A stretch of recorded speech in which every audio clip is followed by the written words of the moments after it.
as somebody who has a background in scouting, I want to ask you kind of a nuts and bolts scouting question, because with Kelvin Banks and even Will Campbell, some of these guys that are associated with the Bears at the number 10 pick, you read this analysis of good tackle who could slide into guard. Yeah.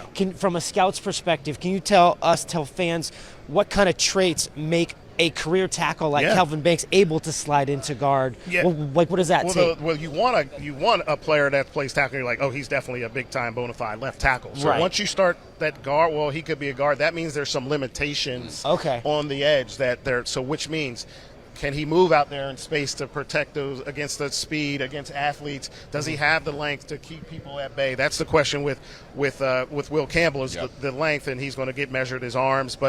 And Kelvin Banks is more is he athletic enough? So that's more that guard stuff comes into, where there's something missing out there in space to move him inside, which will make Will Campbell, let's just say, his quickness and aggressiveness and ability to position, which would make him ideal there. I think he will be a really good tackle, though. Yeah. I'm different. A lot of people, I think he's going to be a really good tackle. Yeah. So I'm not worried about him at all. Kelvin Banks is a different story. Each player is a different story, but I think Will Campbell will be, if y'all take him, a really good pick.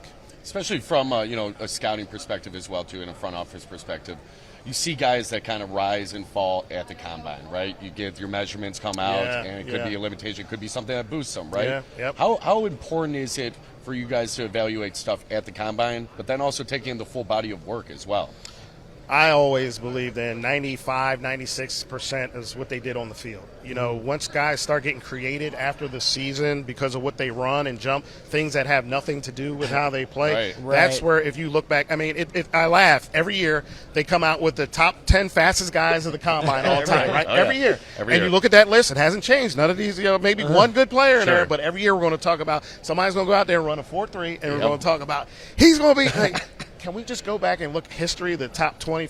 But we do this. The teams do this to themselves every year, and it's hilarious. Even the whole thing about throwing. The Shedeur Sanders is not throwing. Oh, what's going on, Shedeur? There's zero correlation between throwing at the combine or not throwing and being a good player, and zero correlation between pro days and throwing and not throwing. But we do it to ourselves every year. We feed into it. People love it, and we're going to talk about it again, and they're going to bust. And next year we're going to do it again and do it again. It's just really fascinating what the NFL has done to people with it's this cycle. workout. It's just amazing. that cycle, it's right? Amazing.